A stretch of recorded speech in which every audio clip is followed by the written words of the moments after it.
This is what's the red one called? Fire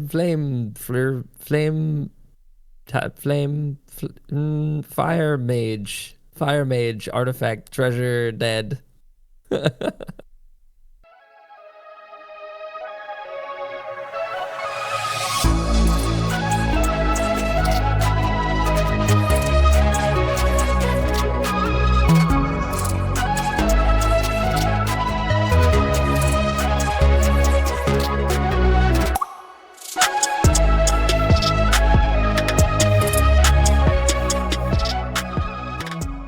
Valhalla welcomes you all, shiny and chrome, to today's episode of the MTG Thoughtcast. Today we're talking about Aetherdrift, all things Aetherdrift, but specifically cards that you maybe have missed in all the spoiler season. It's right, it's the Cards You Missed episode of the MTG Thoughtcast. I am one of your hosts, Joseph Rubino, and across the screen or across your ears is my brother in podcasting and my brother in real life, John Kendall. John, how you doing today, buddy? I'm in the back seat of the Mario Kart. Let's go. That's right, dude. We played so much Mario Kart Double Dash growing up. This is serendipitous, I would say, for us to be here in this moment.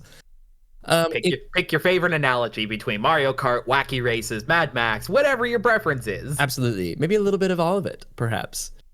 If you are watching on YouTube, thank you for watching. A special thank you and shout out to those of you who like, comment, and subscribe. We see you guys. We love you guys. I love getting all the little notifications, just little hits of serotonin to my brain when I open the YouTube app. Love receiving all of that. And then also, if you're listening on Spotify, thanks for listening on Spotify. If you want to be a super special listener, you can give us a 5-star review over there. And then, if you want to be a real MVP of the show, you can join our Discord. It's linked down below, as always. We're having fun there. We're playing Magic games. We do Spell Table. We have a Looking for Games channel. I post a lot of latte art lately. That's kind of been my bit. If you want access to all of that and us in the Thoughtcast community, the Discord is the best place to do it. That's all the upkeep that I have breath for. Should we get on with today's episode, John? Start your engines. Let's get this rolling. Shifting into, I've got my foot on the clutch right now. If you guys are listening in your car, just hands off the wheel, eyes closed. Put your foot on the clutch. No, don't do that. No, we've talked about this. Everybody, just every head bowed, every eye closed. We're gonna start the episode. Oh man, shifting cars, transmissions, trans cards you missing missions. No. We're really reaching. This joke needs to pull out of the garage and get onto the racetrack. You're so right. John, why don't you tell the good people at home what we're talking about today? It is Aetherdrift, the brand new booster set that most likely, as this episode airs, is either on its way out very soon. Maybe you probably already participated in the pre-release or whatever, and we'd love to hear from you about how that went. Or this set is on its way out very, very soon, but we are here. This is our brand new standard set, the first one of this year, and it's a weird one. I'll give it that. Certainly strange. What I love about this is that I think the strongest thing that this set has going for it is kind of a duo return to some of our favorite worlds of the game, and there's probably a decent chance that we wouldn't get a real return to Amonkhet just because it was such a niche block. But this is giving us an opportunity to go and kind of see what's happened on Amonkhet and on Avishkar, which was the set from Kaladesh. All of these and a new set. We have a new plane in Muruganda that this set takes place on as well. It's just these are all backdrops to what we're talking about, which is vehicles, as you could tell by all of the car puns that we were pulling out. Yeah, the overall vibe of what this set is trying to be is that as a lore sort of thing. This is a multiverse spanning race that specifically Avishkar has been hosting. The race itself is actually called the Girapur Grand Prix. That has been a thing that was on the plane for a good long while, that just because of the Omen paths has been expanded for I believe according to the lore, this is the second year that this race is happening. Oh, interesting. This is not the first time, because they made it a point to point out that the red-white team, the Valor's something or another. Yep, They were yep. the winners last ones. year. That's why Chandra is on their team instead of Avishkar's. Right. The Cloudspire team. The Cloudspires, thank you. Yes, them from Kylum from the Battle Bond set. It's again, this is sort of the very cool thing. We've got Amonkhet and Avishkar as like our returning worlds that the race is actually participating on, but then the actual participants in the race, you know, you've got the red-white faction, the Cloud whatevers that you were just talking about. They're from Cloudspire. The Cloudspires. They're from Kylum, the world that Battlebond takes place on. We've also got the blue-black, like the Doom Riders, I think they're called. They're from Duskmourn, the plane we just had not too terribly long ago. Pay no attention to them. Don't worry about the giant house demon that's piloting a car. Yeah, and then obviously participants as well from Avishkar, from Amonkhet, all over. It's very, very cool. It's like it's a little bit more focused than like what Thunder Junction was trying to be, right? Whereas Thunder Junction had a bunch of people pulled from everywhere. This is, yes, a really, really wide spread of multiversal friends in here. They're focused, right? Totally. It's a whole draft mechanic based around these people from these worlds. Yes, for sure. And it's neat. It's super cool. It's not tickling my fancy as a super interesting looking set, as like, unlike you, I'm not a huge fan of vehicles, but God, I love a vehicle. There is certainly stuff to be had here as juice, and especially again rares and mythics. You know, we're not really bringing that up much today, but across all rarities, there's really cool stuff in here. Definitely. Yeah, as mentioned at the top of the show, this is the Cards You Missed episode, where we talk specifically about some lower rarity cards that might have slipped past your radar during all of the spoiler season, when we're talking about how ridiculous the new Gear Hulks are. Oh my God. Just a brief mention for how ridiculous the Gear Hulks are. The green-white one and the blue-white one are bananas. All of the white Gear Hulks are ridiculous. But you guys already knew that because you're smart. You've read cards before.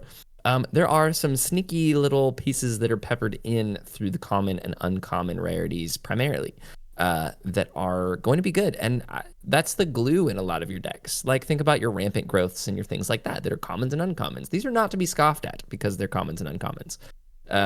This is just us. Not only is it the glue, but it's going to be the glue that you're going to open the most of, right? Absolutely. There's the whole reason it's the rarity system as is. You're not going to open up a rare as often as you are a common. True.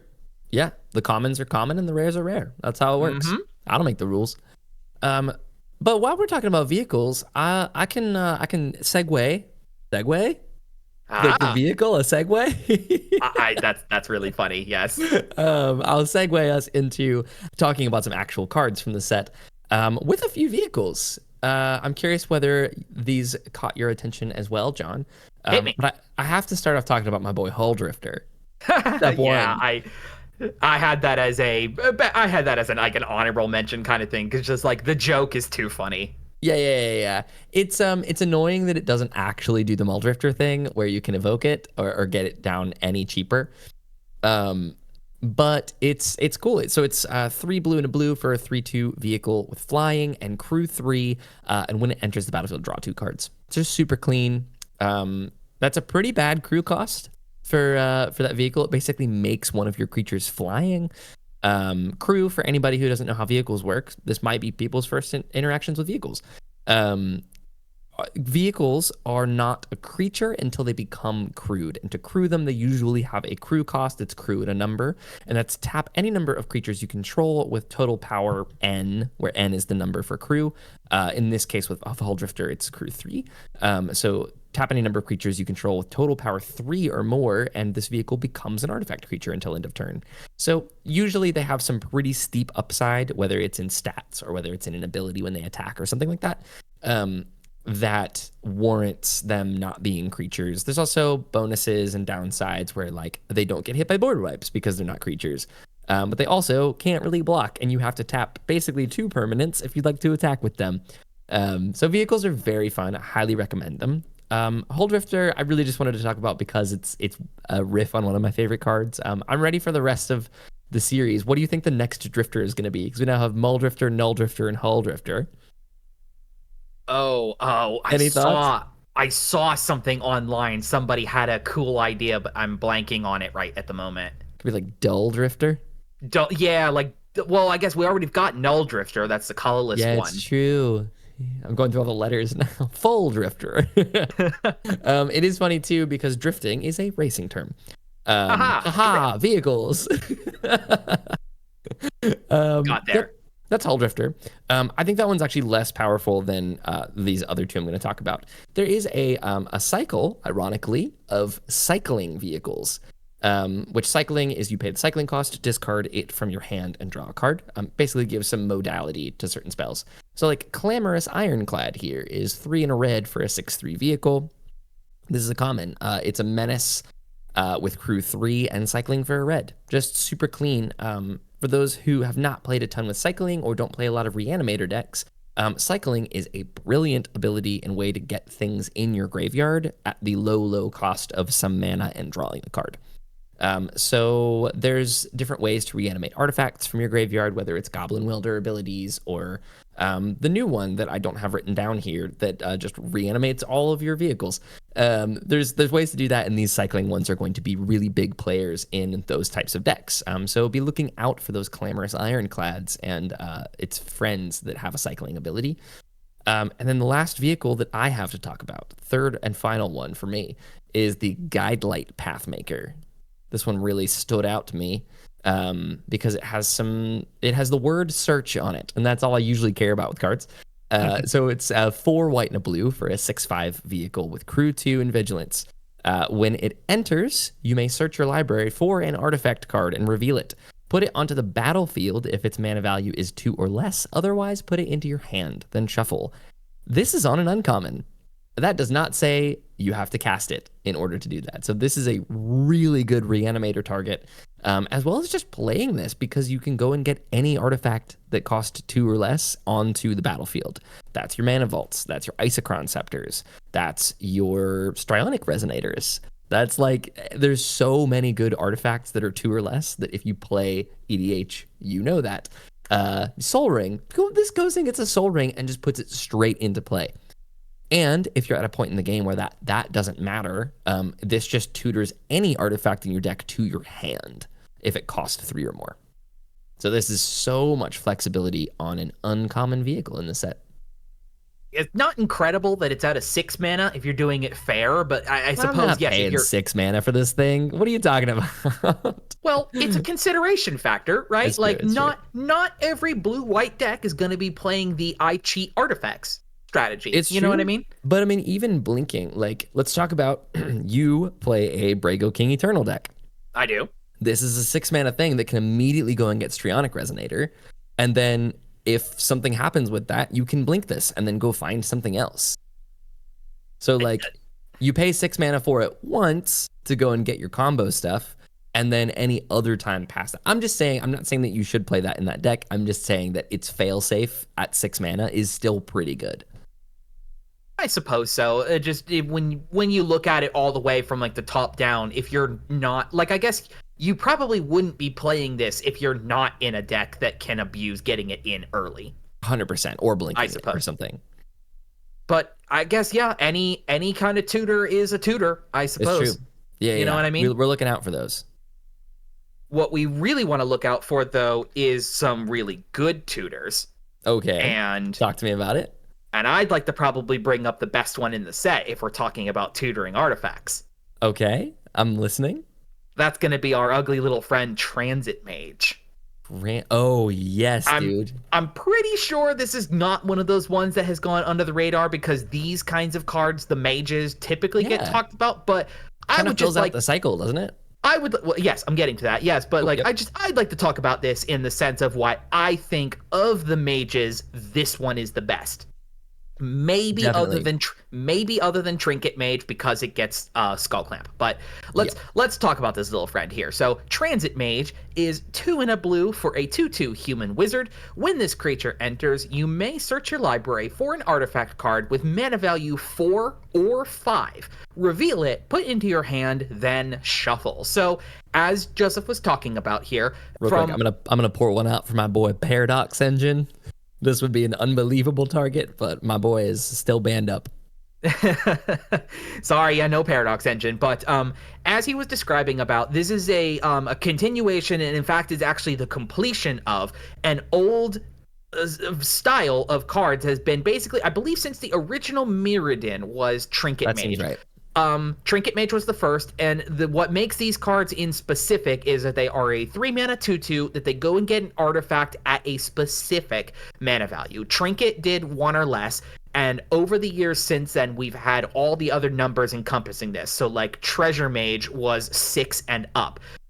Tribute Mage, I believe, was 3. Trophy Mage was 2, and some combinations of that in between. So Transit Mage here is our newest and the completion of that.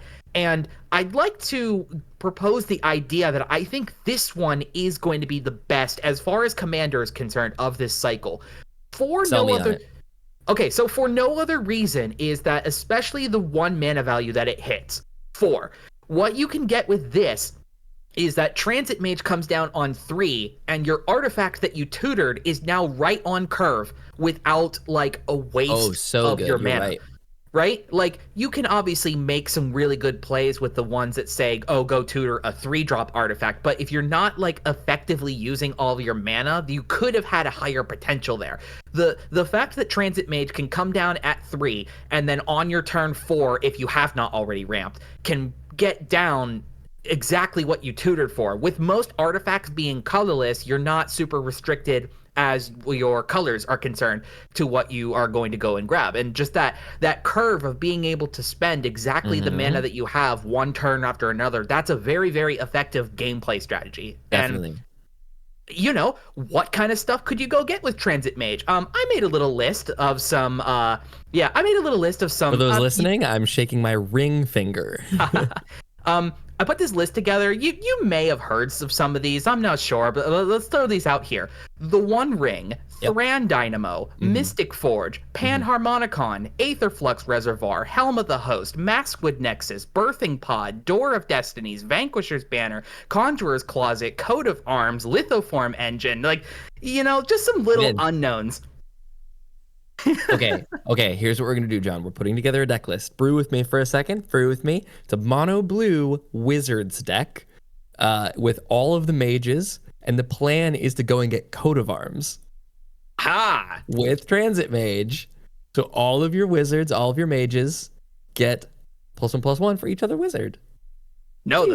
The first thing you go get with Transit Mage is the Conjurer's Closet. So then as all these other mages are coming in, we're blinking them and go and get every... And you can just play like an artifact toolbox deck.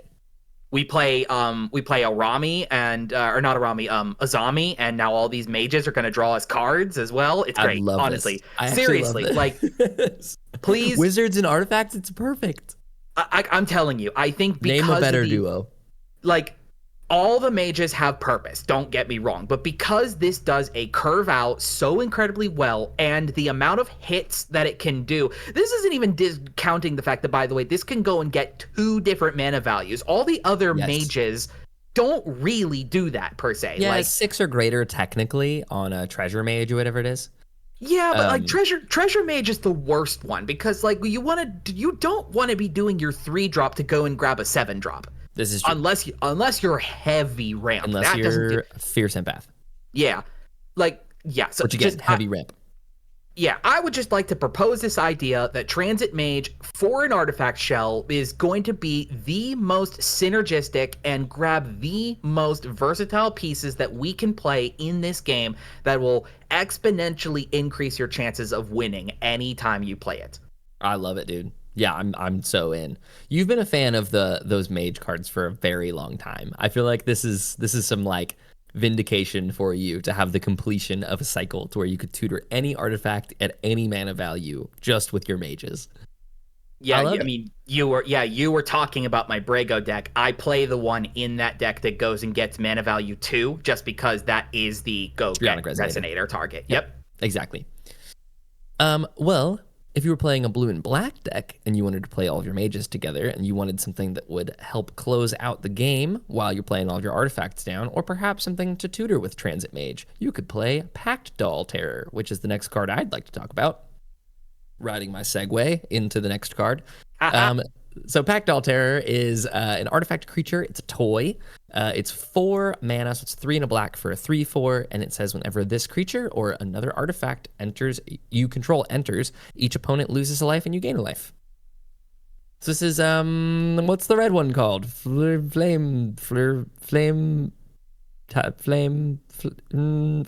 mage artifact treasure dead. Reckless Fireweaver. Reckless Fireweaver. This is like Reckless Fireweaver on an artifact creature. It's lovely. This is great stats. 4 mana for a 3/4 is a great blocker. Not an incredible attacker, but still pretty good to have around. And it just dings off of every artifact you control, every treasure, every clue, every rock for my Togo deck. It's so stupid good. These effects are few and far between for artifacts entering. I think it's literally just Reckless Fireweaver in this, practically. Those are the only ones that I see regularly, at least. Don't come after me in the comments. So this is going to be a great include in any type of a deck that is already playing Reckless Fireweaver. It also is an artifact itself, so it triggers Reckless Fireweaver, as well as it entering on itself. Do you know what's neat, John? This is worded like Constellation, and I would love to see this keyworded of like when this or another artifact enters, something happens. Because I love how clean the Constellation trigger is on enchantment creatures, which is whenever this or another enchantment enters. I would love to see that for artifacts. Okay, what kind of word you thinking of that would work with it? Well, it has to be kind of like Constellation, but like assemble or like something like that. I mean, assemble is already a keyword from the onset, though, isn't it? Like you assemble gizmos or whatever. Yeah. Gizmo. Well, it's my gizmo ability. This has gizmo. Oh, lovely. That's all I've got to say about Pact Doll Terror. I'm very excited about it. No, it's neat. Yeah. Like if you're already like red black artifact decks definitely exist. Like you were just saying, like your Togo, your landfall. My landfall deck. Your landfall deck. Certainly, could have used this. And like as compared to Fireweaver, right? Fireweaver is just one of those that just deals out direct damage. This is not only dealing damage, but it's it giving helps you stabilize so well. It's giving you life back as well. So it's like almost like hitting for 2 instead. Yeah, I mean it's a swing of 2 life points total. Yeah, I mean if you have a Academy Manufactor out with this and you go to make a treasure, that all of a sudden makes 3 of these artifacts and you're going to lightning helix the table. Like this will end the game quickly for you in the decks that want it. I feel like the only problem that may come up with this card is that like unless you're okay with both, this is competing for your Mirkwood Bat spot. No, you definitely want both. I can assure you that if you want Mirkwood Bats because you're making and sacrificing treasure, this just does that again.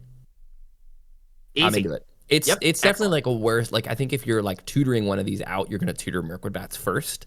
But like if it's already in your hand and you're playing them both, might as well play them both out.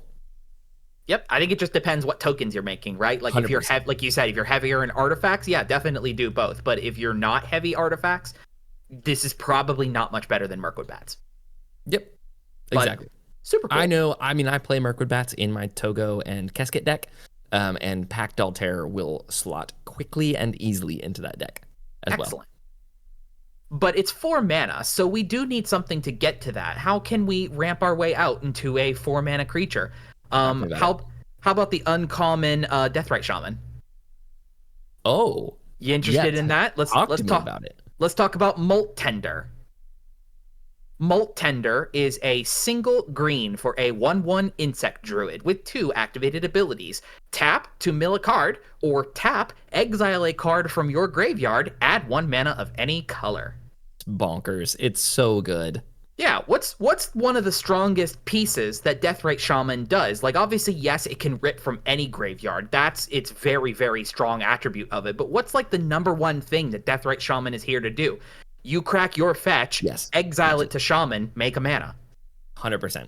Silly, easy. I play Deathrite Shaman a lot, and I rarely use any of his other abilities. Those are there just for fun. Exactly. So sometimes it's graveyard hate, but to not use him for mana is crazy.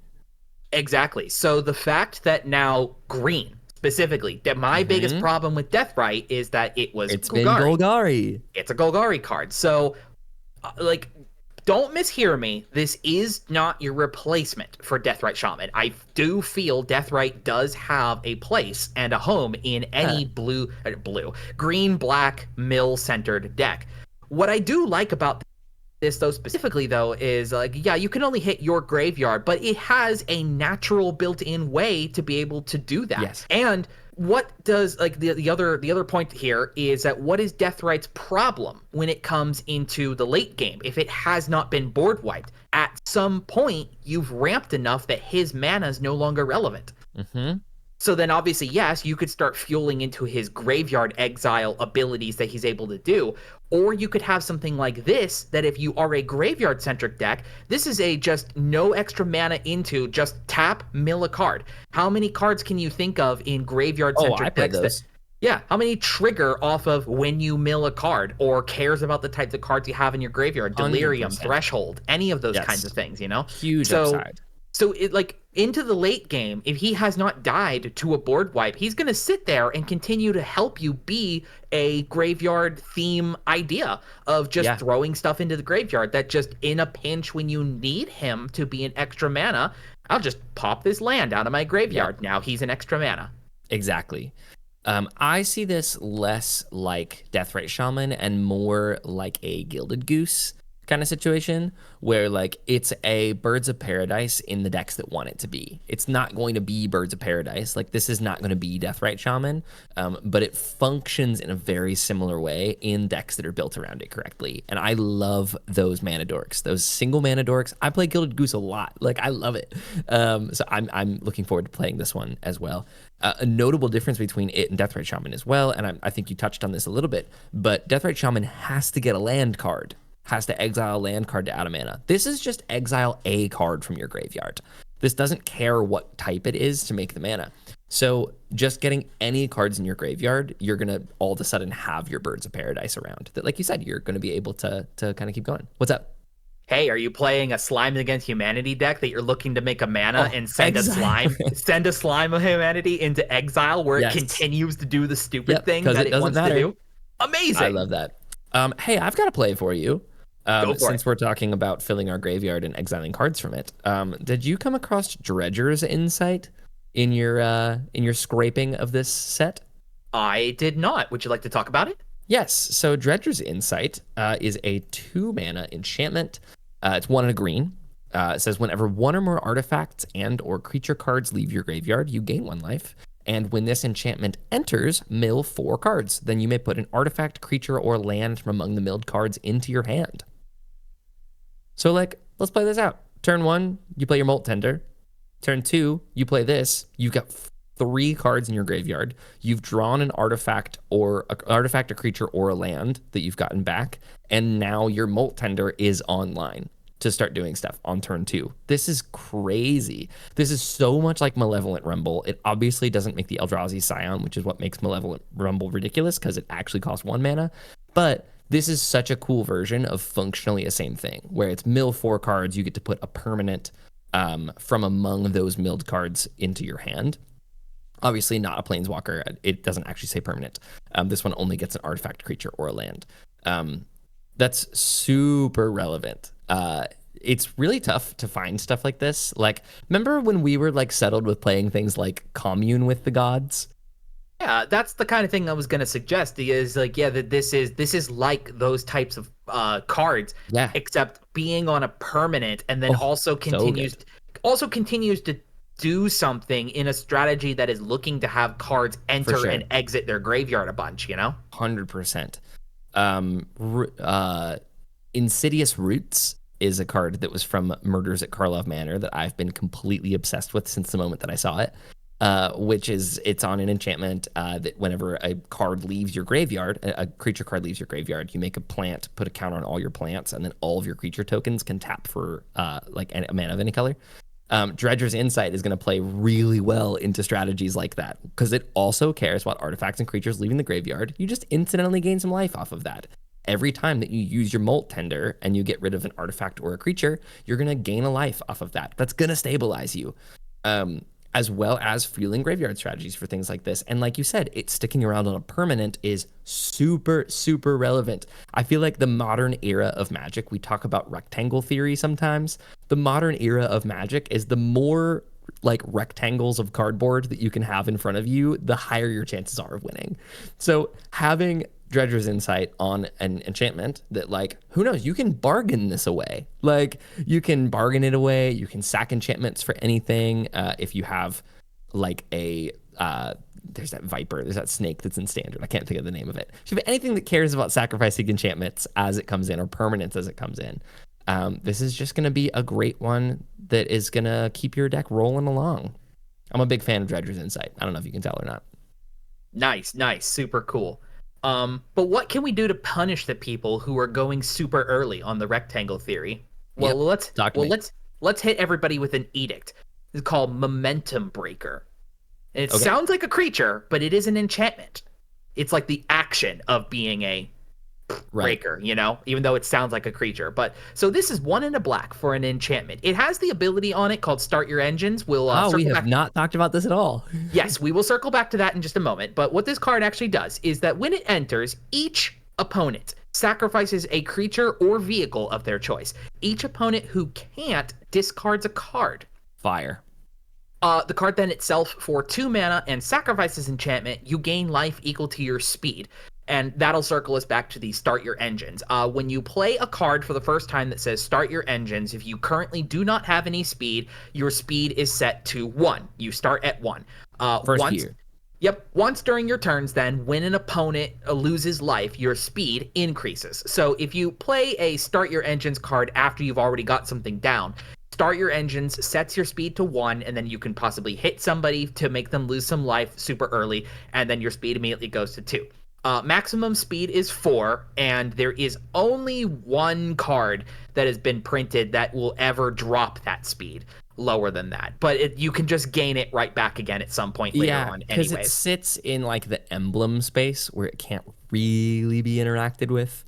Yep, it's like not it's like dungeons, control. It's like ring, that kind of stuff. Like good example. You gain it's actually very similar to the ring. Super similar to the ring tempts you. This is like the standard version, a bit watered down of the ring tempts you. The overall point is that like this card, it's not a super cares about your speed sort of thing. What we are focusing on for this card in specific is that middle block that it has. That this is a 2 mana, hits each opponent and punishes them no matter what their board state is in. Did you have somebody on their turn 1 drop their mana dork?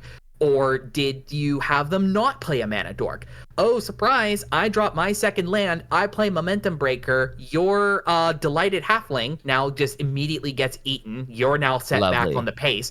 Did you not ramp on turn 1? Oh, sorry, go ahead and just dump a card to the graveyard. It's so stupid. It's really good. These edicts are getting better and better as like more like ward creatures are coming in. Like let's say someone played like Skrelv early. Does Skrelv have ward? I think I'm misremembering this. I don't think Skrelv has ward. He has hexproof from most. No, he can gain hexproof from a color, I think. Let me think of something that's really early and has ward. Like a 1 mana either way. Like hexproof things. Yeah, hexproof things. Edicts are becoming better and better in my eyes for dealing with early threats that are hard to interact with. Or like if they have indestructible or whatever. Sacrificing gets around it. It's very, very good. Very strong. Doesn't target. Doesn't care about indestructible or hexproof or whatever. And most importantly, hits each opponent. It does not hit you. Totally.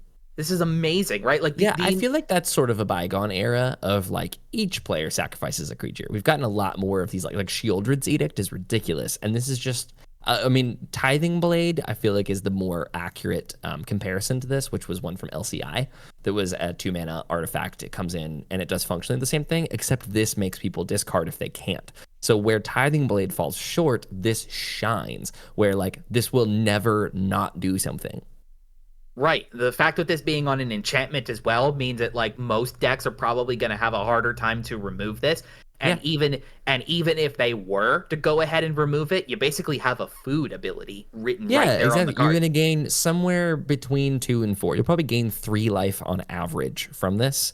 You obviously want to wait as long as possible before sacrificing it. But if you're ever sacrificing it, then you're probably in pretty desperate need anyway, and you're fine with whatever it'll give you. But at that point, it's probably close to 4. So I would say assume that you're going to gain 3 life from this.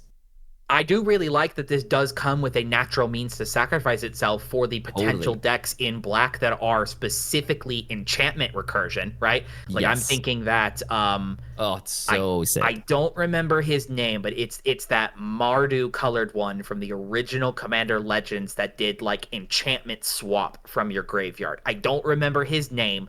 I don't either. He was red, white, black. I think you'll link it over here. Yeah, you'll find it. Yep, he had a tap ability. You sack an enchantment from play, and it returns one from your graveyard. Then you loop this with something else. Just brr.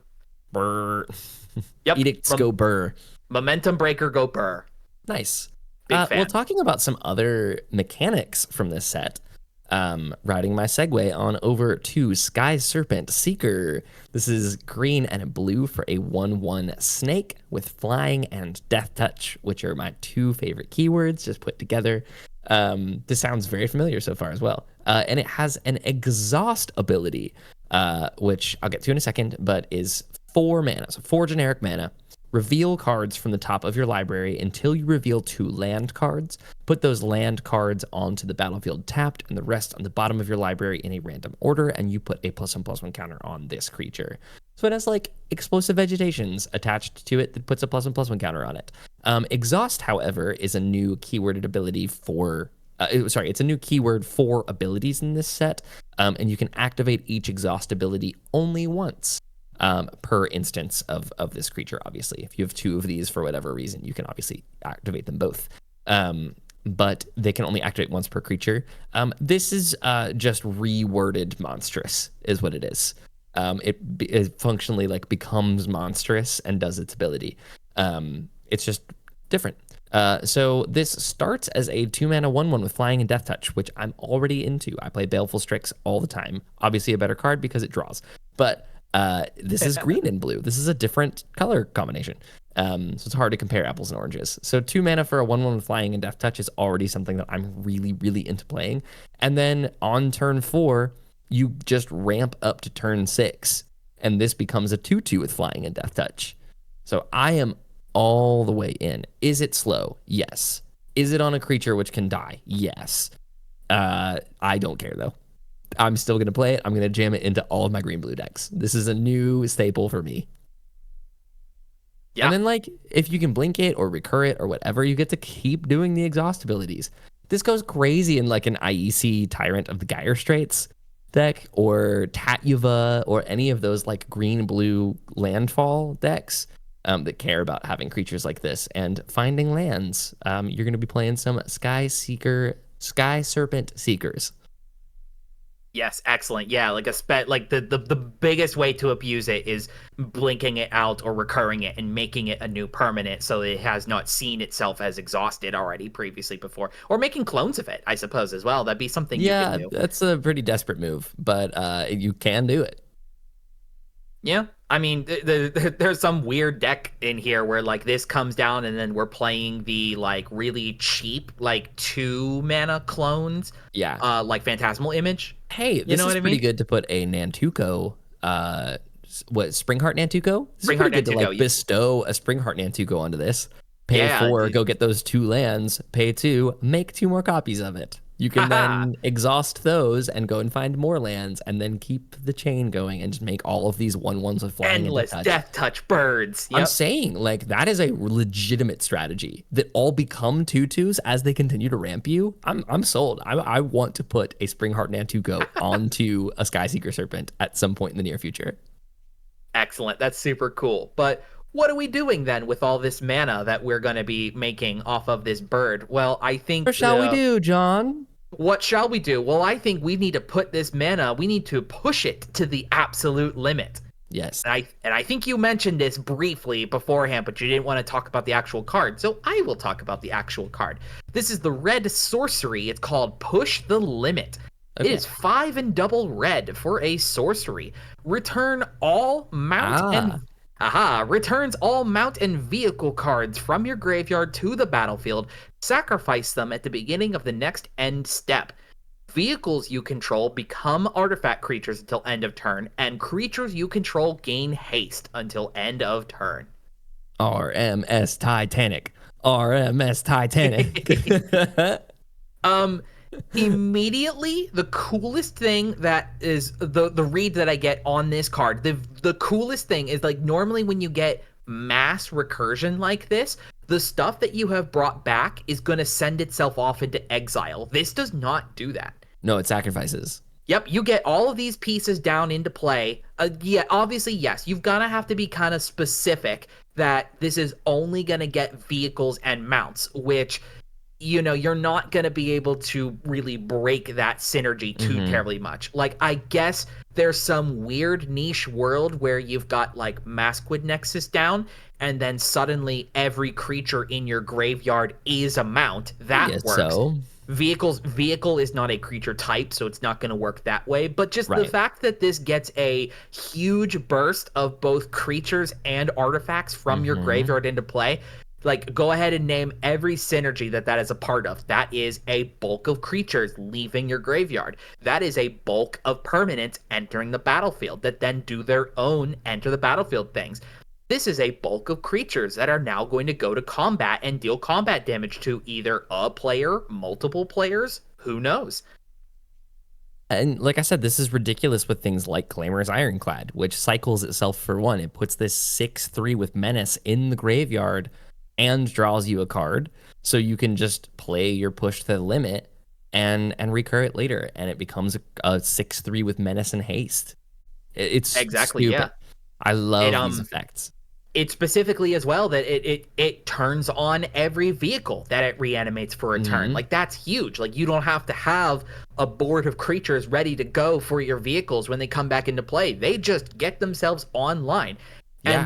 And then like I was saying, the fact that these just sends those cards right back to the graveyard, you're not really losing any card advantage either, which is great. You know? Yeah, I love it, dude. You find a way to fill your graveyard with this selection of mounts and vehicles. Find something else that allows you to constantly replay this card or get it back out of your graveyard, because Push to the Limit also does not exile itself either. Nope. So you get all your vehicles, all your mounts, and this card all back into your graveyard to just find some recycling method to start doing it all over again. I'm in. Is it narrow? Yes. But if you are a deck that is doing vehicles, and I guess you probably could make a mounts deck now at this point, because now we've got this set plus Thunder Junction. There's Inferno, which is the horse mount that, like, makes copies of things that saddle it. Calamity, you're thinking. Calamity, yes. What did I say, Inferno? It's in the name. Calamity Galloping Inferno is its name. Very nice. Thank you, Oracle. Yeah, you're welcome. Hashtag Oracle. And not even mono red, right? Like, mounts were definitely strongest in Naya, and then vehicles you could do in most any color, right? Red is a strong artifact color. Definitely. Your vehicles is Grixis. This set has a heavy focus in especially, like, Izzet, which is a very popular artifact color as well. Rakdos colors as well, same thing. 5-color, you could do a 5-color vehicle if you're feeling up to it. Dang, that does sound fun, actually. I'm into that. Vehicle mount saddle pilots? I'm down. Yep. As long as I can play Shorekai, I'm happy. Yeah, Jeskai at least, maybe, right? You could do, like, Jeskai artifacts. Tight. That is like, cool. I'm telling you, like, if you are in this niche category of doing vehicles or mounts, I feel like a card like this is going to be something that will get you back in the game or potentially win you a game after a devastating wrath. Because this is 100%. seven mana to play. So without any other ramp, you're talking the late game now to be playing this. And a wrath has probably happened at that point. Or God forbid, like you got Vandal Blasted, right? A vehicle deck is totally. just done if you're Vandal Blasted. Yeah, this is great counterplay to Vandal Blast. I'm a huge fan of it. Again, it's narrow, but if you're doing this, aces. I love it, man. Well, I'll wrap up with my stuff. Let's each do like one more. I think we've got enough time for one more each. I'll wrap up with a clean little ramp off into Broodheart Engine, which is an artifact that deals with recursion. Broodheart Engine, this one's tight, dude. Strap in. It's black and a green for an artifact that says at the beginning of your upkeep, surveil 1. That's really good. And then for 2 black and a green and tapping it and sacrificing itself, you can return target creature or vehicle from your graveyard to the battlefield. It just reanimates something. Activate only as a sorcery. I don't care about that. Boo. Dude, this is so sick. It's a graveyard recursion piece. It's a reanimator piece that's attached to an artifact in Golgari that surveils you. It fuels itself. It reanimates something. If you have some way to keep getting artifacts back out of the graveyard, like let's say you're playing like a winter cynical opportunist deck that cares about delirium in your graveyard and returns permanents with finality counters, you could just do the Broodheart Engine, sacrifices itself, and then end step with winter. I'm just gonna exile that and then get it back, and then we just keep that chain going. Obviously, the finality counter aside, but you're getting rid of those anyway. So, I mean, that's just the surface level of what this thing does. Even just being I'm seeing twice as many cards. Obviously, it's not card advantage because it's surveilling, but surveilling is the best version of looking at the top card of your library and deciding where it goes. Scry can get on out of here. I don't want to put it on the bottom of my library. I would like to put it in my graveyard, please. So this is super great. It sort of is like Search for Iscanta in that it like comes down on 2, starts surveilling you 1 every turn, and then has like a big thing that it does at the end. Which Broodheart Engine reanimating something is so tight. I'm stoked to try this out in a couple of different decks. Do you like this as well, John? Yeah, it's neat. It comes down cheap. It continues to be just like, apart from anything else that it does, the repeated surveil is super, right? Super good. Being able to see what you have upcoming is a huge determining of being able to help plan your turn. Definitely. You know? Again, Phyrexia Arena, this is not. This is much closer to Search for Iscanta than anything. But if you've ever played with Search for Iscanta, you know that surveil 1 on your upkeep is powerful at just sculpting your hand. Like, oh, I have 3 lands in hand and I've surveilled a land on top of my library. Bin it. Now I'm drawing some gas, hopefully. I'm reminded a lot of Nyx Weaver. It's like it's another Golgari card that constantly lets you. I think it just scries or it just mills. Yeah, it's a very similar kind of thing. It's similar. This functions like that. This surveil 1 functions like mill a card on your upkeep if you want it to, and then you just will never mill the card that you don't want to mill, which is sick. Exactly, yeah. Draw whatever's most relevant to you and bin whatever is not. And it gives you a higher chance of not only seeing more of your deck, but having exactly the card you need for situations as they arise. Exactly. Well, John, wow me with your last card of the evening. Let's wrap things out then with Amonkhet Raceway. We're going to talk about one of the lands here. Nice. As compared to like the other rare lands that are here in this set as well. This one's just a simple little uncommon, and I think it may not fit for every deck, but it has a very useful trait to it. So this is another land that has start your engines. We talked about that earlier. Mm-hmm. Yeah, your speed comes in at 1. If you hit somebody or have them lose life during your turn, it increases up as well. Yes. It's more relevant on this card than it was the previous one. So it being on lands is so nice for that ability, where you can just like passively start your engines, and then as you're going attacking from turn 1 onward, like let's say you play a Ginger Brute with this or something, you can just get to speed 2 on your first turn, which is ridiculous. So by the time you play that Edict, you're on speed 3 or whatever. Exactly. And it's going to be relevant for this one here. This land just has two very simple lines of text on it. So just by itself, naturally, it taps for colorless. Yep. Not amazing for colored decks, but, utility land. Utility land, you got to take it where it is. Right. What you're looking to get to, though, is the max speed option, which, as a reminder, max speed is 4. Max speed, tap, target creature gains haste until end of turn. Yeah.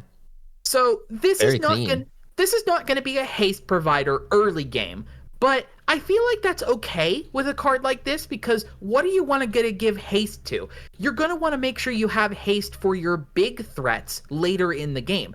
And by the time you get to the later game, you should have max speed. Or at the very least, you're borderline pushing there, right? Like if by your turn 4, turn 5, if you have, because obviously this land gets start your engines going. If by the time you're looking to play your bigger threats that you want to give haste to, if you're like already at speed 2, speed 3, those middle of the ground creatures should get you there to your max by the time this is relevant to start doing its thing. Lovely. Yeah, this is just a very clean design for this. Yeah, I'm into it. Usually we don't. I have got 2 big points that I like about this specifically. We don't get tons of colorless cards that provide haste. Certainly not. Other than like crashing drawbridge. Yeah, crashing drawbridge and equipment, obviously, like lightning greaves and friends. Greaves, the whole ordeal. Yeah. Yeah. The fact that this is on a land does make it hard to remove. So you will have constant access to be able to give haste to whatever is most relevant to you as you go to play it, just obviously at the cost of 1 more land. But again, that can be accounted for when just playing like a mid-range threat, like a 4 or 5 drop, and then just add this into its cost. Oh, it has haste now. It's fantastic after a wrath. You need to start rebuilding. Everybody else is probably open at that point. Can you tell how traumatized we are about wraths? That almost every card that we're like, well, it's good after a wrath, which we obviously need. Weird niche corner case I found with this here as well is that this is not target creature you control. Like I don't know. Oh, it's a politics piece. You could be hey, you could somebody else with that. Here's haste. Yeah, it sounds stupid to talk about like a corner case scenario and that kind of thing. That's the whole point of this. Yeah. It's cool. The versatility that it can offer, right? Like you can grant other people's haste without needing to play Kenrith. Exactly. Right. And in your colorless, in your Traxxas Scourge of Krug deck, you can give something else colorless. Give something else haste. I mean, you joke, but like Eldrazi decks are rampant now, right? 100%. We've had a whole like Commander Masters deck that brought Eldrazi into the fold. So much Eldrazi in the last year. Modern Horizons 3 brought Eldrazi into the fold, and that's especially a big one with this being colorless as well, right? This goes right into your colorless deck or your Ulalek deck. Like, oops, all this is haste now, or just this 100%. Creature. It's very sick. It's very cool. I love it. Play utility land at your discretion. Don't fill your deck with tons of these. But if you have no better options, or like maybe especially if you're like a 2-color deck that can't reliably gain haste on their creatures, I would consider this all the way. Totally. I mean, I'm even thinking like in like a mono blue deck, this is very good. This is something that you're hardly punished for playing a colorless land in a monocolor deck. And then the ability to grant something haste in blue is so rare that, like, let's say you play something big, you play your Hullbreaker Horror or whatever, you can just give it haste that turn that it comes down. So I'm with you. This is sick. And I missed that one. I think something interesting as we wrap this episode up, in all of our other cards you missed episodes, we've been fighting over who is going to take what cards, and maybe that's a bit behind the curtain. And has not come across that way. But we usually overlap quite a bit on these episodes. And this one, we certainly did not. There was nothing that you wanted to talk about that was on my list that I had seen. So maybe rather than immediately going like, oh, it's a weird set. Oh, it's like a set that people aren't going to love. I think it's just there's different things for different people in this deck. Like, I came across so many different things that you did, and I still was so interested in all the things that you brought up. So this is maybe maybe this is the set you missed rather than the cards you missed. It's Just take some time and read through the cards as they've come out. This is a really cool set. I'm excited for it. I don't know if I'm gonna get to play in pre-release, but I definitely will on Arena quite a bit. Are you I doing was gonna pre-release? say, I doubt I'll be able to do pre-release, but yeah, I'm bummed that you said you were gonna hopefully get a chance to go and do it. I hope maybe you do. I know. It's just I hope it works out. That's all I'm Ah, gonna say. Hope it works out. Um, I think we just end the episode there. That was a lot of cards. I hope that we came across some stuff that you guys had not seen. I love these episodes so much because I love commons and uncommons because they're cheap and plentiful. So I've been stoked about these. There was even quite a few more that I didn't get to talk about. If you want to hear those, jump on over to our Discord. I will happily talk about the rest of the cards that we didn't get to on today's episode. Thanks for watching on YouTube and liking, commenting, subscribing. All the things makes us super happy, makes the robot super happy. Thanks for listening on Spotify, giving us 5-star reviews. That makes those algorithms happy. And if you want to get in touch with us, ask us any questions, you can. Do the following. You can comment down below. We will answer all comments down below, as always. You can find us on Blue Sky. I realize I've never said that on an episode. You can find us on Blue Sky, just at MTG Thoughtcast on .blue.bsky.social. I think that's how that works. But you can just look us up, MTG Thoughtcast on Blue Sky. Or if you want to send us an email, you can email us at mtgthoughtcast@gmail.com. That's all of the ways that you can get in touch with your two favorite brothers in the MTG podcast world. John, any parting thoughts? Would you like to send me snail mail? My home address is... Nope. And that's where we're going to end the episode. Thanks for listening, everybody. We will see you next time here on the MTG Thoughtcast.